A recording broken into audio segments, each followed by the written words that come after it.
So where are all these defensive backs going to play in Green Bay? I think I found the answer in the 2022 San Francisco 49ers.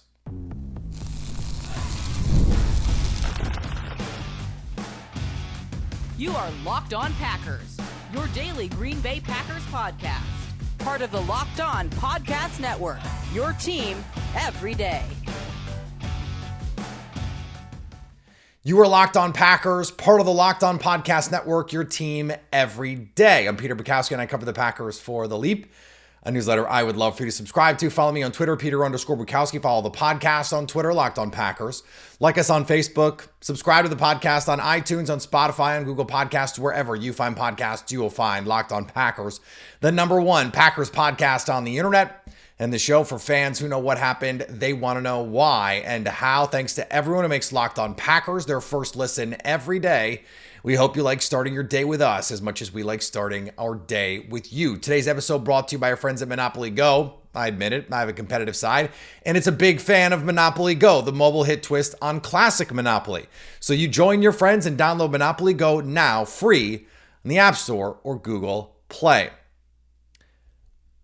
I've been struggling with this idea of all these defensive backs, but I think I found the answer. I found the skeleton key in trying to understand the way that I believe this team is going to be built defensively, and it makes so much sense. I don't know why I didn't think of it sooner. I went back and looked because I remember back in 2022, Jimmy Ward, who had been a corner, had been a slot, and then had become a full-time safety, moved back to the slot in 2022. He played almost exclusively in the slot in 2022. 556 snaps in the slot, 70 in the box. He basically didn't play anywhere else, only played 14 snaps anywhere else.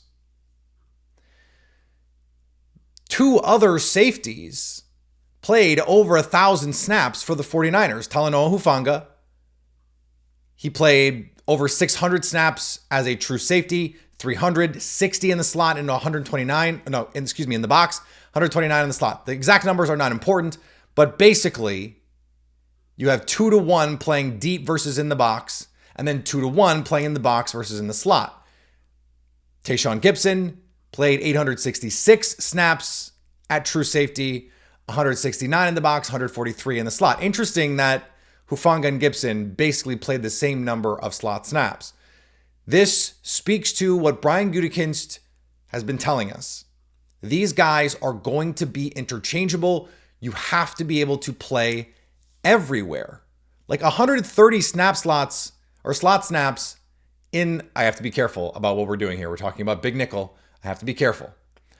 But 130, I mean, that's what, 8-9 a game. That's a real number. We're talking about 30 to 40 dropbacks, like 8 or 9 a game. That's a significant number. I think Xavier McKinney is going to be Tayshaun Gibson in this defense. The question really hinges on these other two spots. Now, there are going to be times when you see Xavier McKinney in the box, Xavier McKinney in the slot. Who is going to be Hufanga in this? That is, I think, related to this question about Jimmy Ward. And really, this is my brain trying to wrap itself around where these defensive backs are going to play. Javon Bullard played corner at Georgia. Then they moved him to safety. I think the Packers are going to do to him what the 49ers did to Jimmy Ward and say, okay, you've played in the slot, you've played safety. For us, you are going to be the slot. And the base defense that we are going to play is going to be big nickel. Jimmy Ward is not a corner. Jimmy Ward is a safety. But their base defense was big nickel with Ward, Hufanga, and Gibson all on the field together. Keyshawn Nixon is a capable slot corner. He can't do all the things Jimmy Ward did. He's not going to be someone who 70 snaps in the box. That's a lot. And that was in a season where he only played 12 games, I believe. So you have a player who is expected to be a part of the run fits, be a part of holding the edge at the point of attack, being a force player. That just isn't Keyshawn Nixon's game. What makes more sense to me is this team on early downs especially is going to be in a 3 safety big nickel look, but it doesn't really matter what you want to call it. Javon Bullard is going to be that extra defensive back. You're going to have your 2 outside corners, Jair Alexander and either Eric Stokes or Carrington Valentine.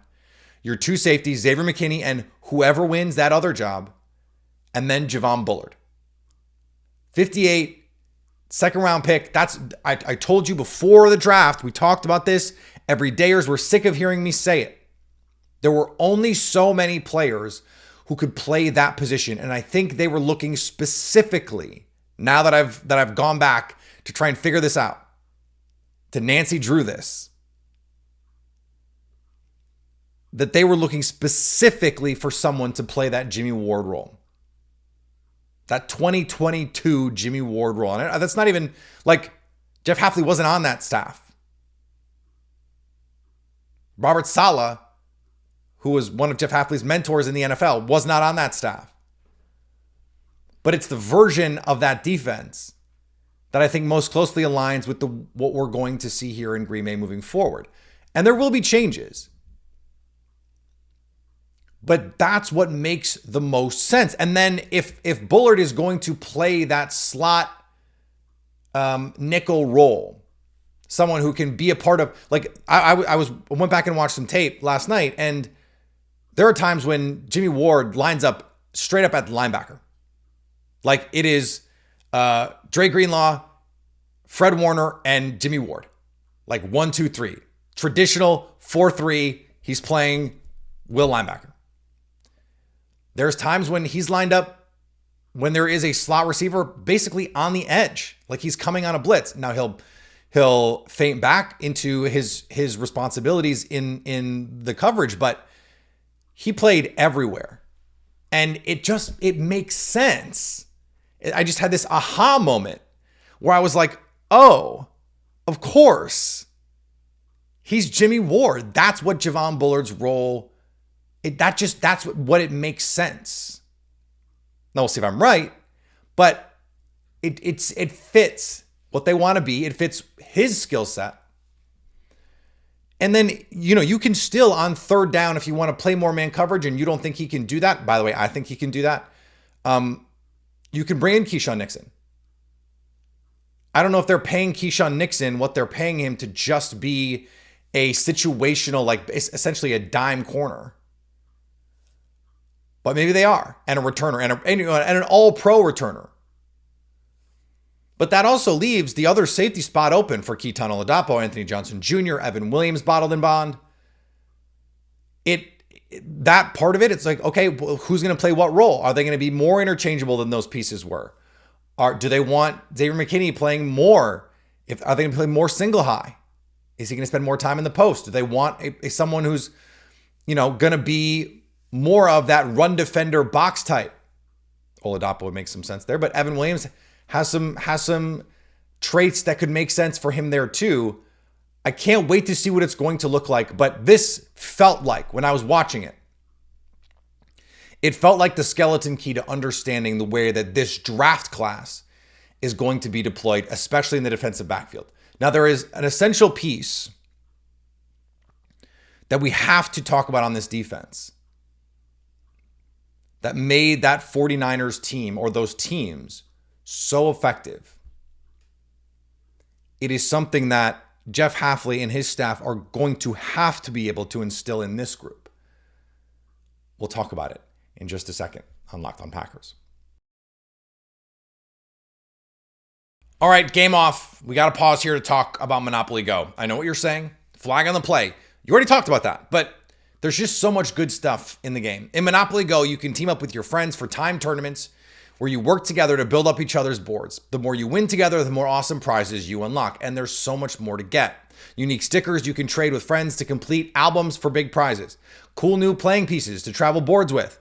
Hilarious emojis for taunting friends when you smash their buildings or heist their vaults. Plus, Monopoly Go feels new and exciting every day with constantly changing tournaments and challenges. A ton include their own unique mini games, like digging for treasure or a robot pachinko game. And there's always something new, from timed events that help you win big, like massive multipliers for everything you win, to rent frenzies. There's always something fun to discover in Monopoly Go, so get off the bench and go download it now, free on the Google Play or the App Store. Game on. And thanks to everyone who makes Locked On Packers their first listen every day. Are you watching Fox Sports or ESPN on your TV all day? Have to turn down the volume with all the shouting? Make the switch to Locked On Sports today, a free 24/7 sports streaming channel programmed for you every day to bring you the biggest stories without all the screaming. Locked On Sports Today brings you can't-miss analysis, opinions, and news streaming 24/7 on YouTube or the free Amazon Fire TV channels app, part of the Locked On Podcast Network, your team every day. Something struck me as I was watching the 49ers, trying to figure out what this defense is going to look like. And it was how consistently, not only did they play disciplined, but they rallied to the ball. And I know that seems like a simple thing, but when was the last time you watched a Packers defense where you felt like play in and play out, every game, there were 11 guys getting their hat to the football? How often in your lifetime can you say that that was the case? When was the last time you remember that being the case? And how consistently was it the case? Now, it's not just enough to make it be an effort thing because, early on, guys like Mike Pettin, they played hard for him. Early on, guys like Joe Barry, they played hard for him. It's not just about playing hard, though there are some effort things that, you can always give a little bit better effort. It's those defenses were so well schooled on what can attack them that they were playing disciplined enough that it was like, and we don't think of defense this way often, or at least we don't talk about it this way often, but when a play is perfectly blocked, it makes things pretty easy for the running back. And so defensively, it's similar. When you are a dropping linebacker and you are squeezing the tight end as he's going down the field, understanding the kind of leverage they are trying to attack against you. And when you see that tight end moving the way that he's moving, you've got a safety behind you there to help, and that you might have a guy, that boundary receiver, coming in to try and get into your space. And you have to be able to see all of that happening and then still have eyes to the quarterback. That's understanding how teams want to attack the kind of defense you're playing. And it makes it easy for that linebacker because he knows, okay, they're probably running this kind of contact, and I know when he runs vertical, I have to squeeze him so that I can play the inbreaker. I know this is difficult to conceptualize. It comes down to this. When you know how teams want to attack you, it is so much easier to play fast because you know what to expect. And so think back to 2021 when the Packers in the playoffs against DeMeco Ryans' defense, it seemed like they were reading the Packers' mail. that they knew what plays were coming. And in some ways they did because they knew the core staples, but they also knew the way Aaron Rodgers operated. He wanted to get the ball to Davante Adams or whatever the design was to get the ball to Aaron Jones, whether it was swings, screens, checkdowns. And you go back and look at the box score, no one else did anything. It was all Davante Adams and Aaron Jones. The 49ers knew what the Packers were going to do. Still couldn't always stop it, but they understood how they were going to be attacked and they played into it.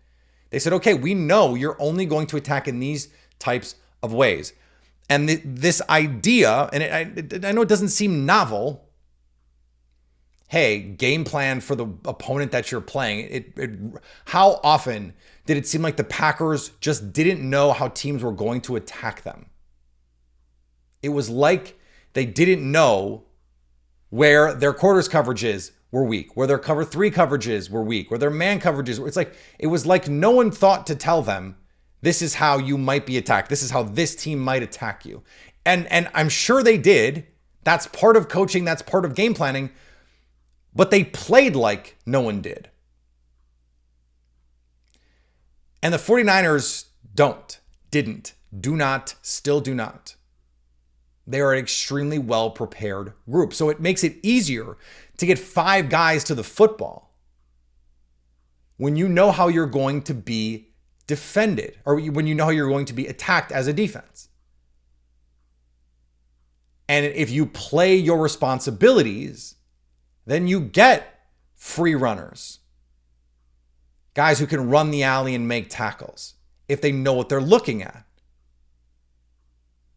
It is a defense that will require supreme discipline. And the 49ers played with discipline on a regular basis. And if you believe Devondre Campbell, and I believe what he said to an extent, that he had to make up a lot of times for mental errors, for undisciplined play. That is the part I absolutely believe in. Do I think he spent, however many seasons just not listening to Joe Barry, that he came to Green Bay and just didn't listen to a word Joe Barry said and became an all-pro? That seems pretty unlikely to me. But do I believe he had to cover up for a lot of mistakes of other people? Yes, I definitely believe that. It's why they brought in an entire new safety class. It's why they went out and paid premium money for an experienced player like Xavier McKinney. It's why they drafted a national champion, multi-year starter at Georgia. It's why they also drafted 2 more team captains. Keaton Oladapo. I knew I was going to do it. I said Kevin King instead of Kalen King the other day. I'm getting old, guys. I'm sorry. And Evan Williams, Bottle and Bond. Those guys are experienced. They're smart football players. And you expect them to be able to come in and play disciplined. You don't have to be a superstar. A defense, especially on the back end, it is a weak link system. Just don't be the weak link. And when you play in that environment, if you play your responsibilities consistently, there's a good chance it helps the person next to you. So there are a lot of times when the fact that Fred Warner is in the right place makes life easier for Dre Greenlaw.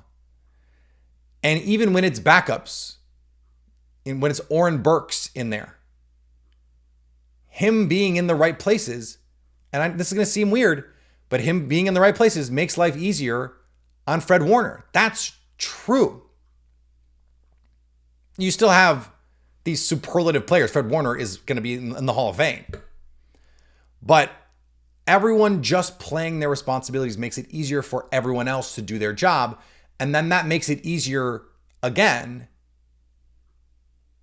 for the guys who can make the play to come up and make the play. But then to have multiple other bodies be able to come in and finish. You get that free runner, you get that free alley runner, whatever it is, they're there, and everyone else is hauling ass to get to the ball too. It is something that this defense has just not done well enough. Just not done well enough.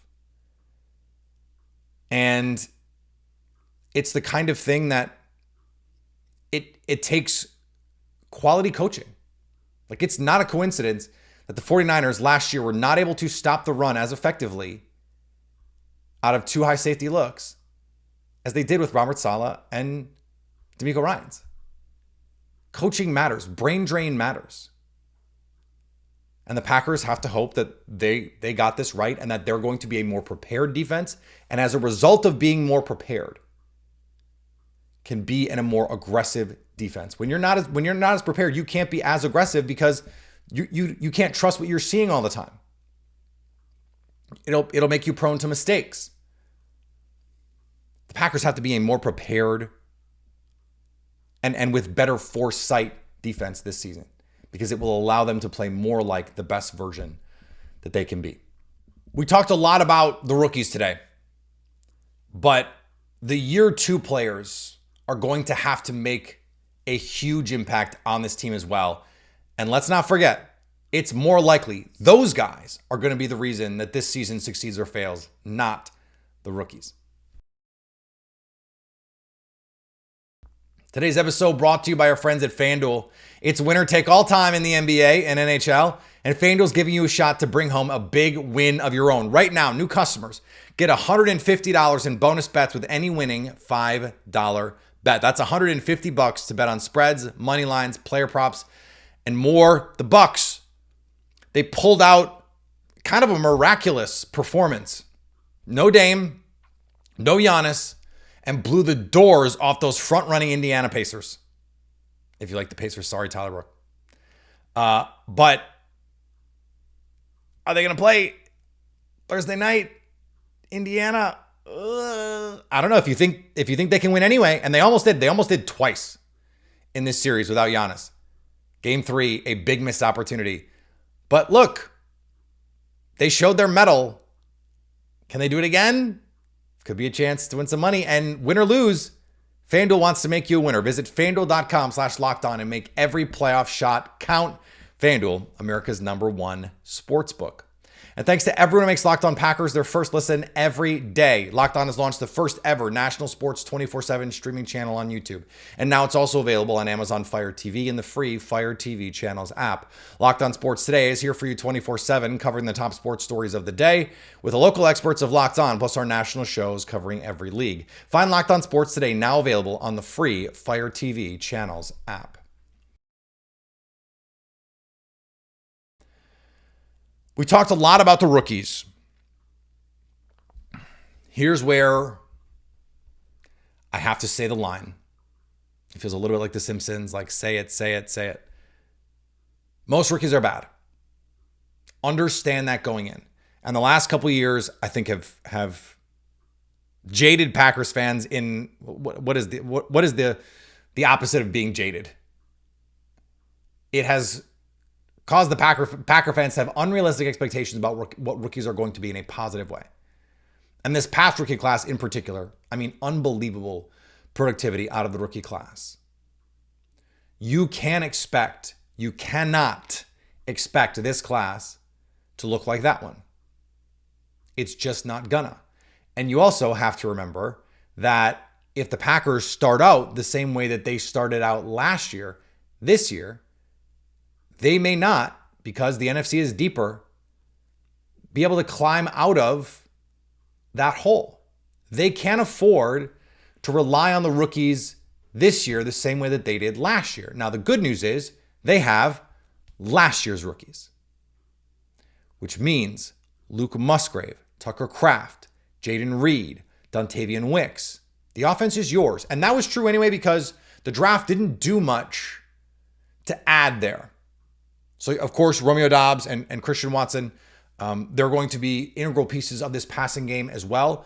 But you're going to need Wicks to stay healthy. You're going to need Jaden Reed to stay healthy and be major parts of this passing game. You need Tucker Kraft and or Luke Musgrave to stay healthy. With those two guys on the field together at the end of the season, this offense looked unbelievable. And they're such nice complementary pieces. Jordan Love, I know not a year 2 player technically, but a year 2 starter. Is it the sophomore slump, or is it the year 2 leap? Imagine if he takes a jump. And that is what I expect, by the way. I expect him to go from high to even higher, given the way that the second half played out. That's more important than almost anything that this team does. Defensively, Carl Brooks, Carrington Valentine, Kobe Wooden, Anthony Johnson Jr. They're going to be called upon to play meaningful roles for this team. It's more important that those guys who are starting from a theoretically higher baseline because of their year experience in the NFL to get to that playable, passable place. And so it might be the case that Anthony Johnson Jr. starts the season so that Keaton Oladapo and Evan Williams, bottled and bond, can, that's a bourbon joke, by the way. I figured I should make it clear at some point for those of you that don't know. He might be ready before those guys. And it might be essential that he's ready before those guys because safety is a difficult position to project. It's why I like the strategy of taking a bunch of them because volume. Talked about this yesterday on the show. The ability for any one team to be efficient in drafting is low. It's about volume. There are teams better at it than others, of course. And I think the Packers are one of the better teams at it. But one of the reasons the Packers are one of the better drafting teams in the league is because they do it more than anyone else. That helps you for reps, but it also helps your odds. So they're going to need those guys, especially on offense, because they didn't spend significant draft capital on offense. That if the offense is going to be better, the offense is going to be elite the way that it was in the second half of the season, it's going to be those second-year guys and second-year starter guys, Jordan Love most of all, that are going to carry this team. It's not going to be Edgerrin Cooper. It's not going to be Javon Bullard. It's definitely not going to be Jordan Morgan, who might not even start. It's not going to be Evan Williams and Keaton Oladapo or Jacob Monk or Tyron Hopper. Those are not going to be the guys that decide that this team goes from nice story, divisional round, hang with the 49ers. I don't think they're going to be the difference between that team and the team that is a Super Bowl contender. Now, could Edgerrin Cooper be an impact player in year one? Could Javon Bullard be an impact player in year one? Yes. But I think ultimately more of the responsibility is going to fall on these year 2 players to carry this team because, say it with me, most rookies are bad. Back tomorrow, I teased something yesterday for today that we didn't do because I just had this epiphany and we needed to do it. We needed to talk about it. We're going to do that thing, if you remember what it was, tomorrow. And it's about why there is more pressure on this team to win now than there was a month ago. I'll explain why tomorrow on Locked On Packers. Follow me on Twitter, Peter_Bukowski. Follow the podcast, Locked On Packers. Follow it. You can subscribe anywhere you get podcasts, Locked On Packers. You can subscribe to us on YouTube. You can follow us on the socials, TikTok, Instagram, Locked On Packers, so you can stay Locked On Packers.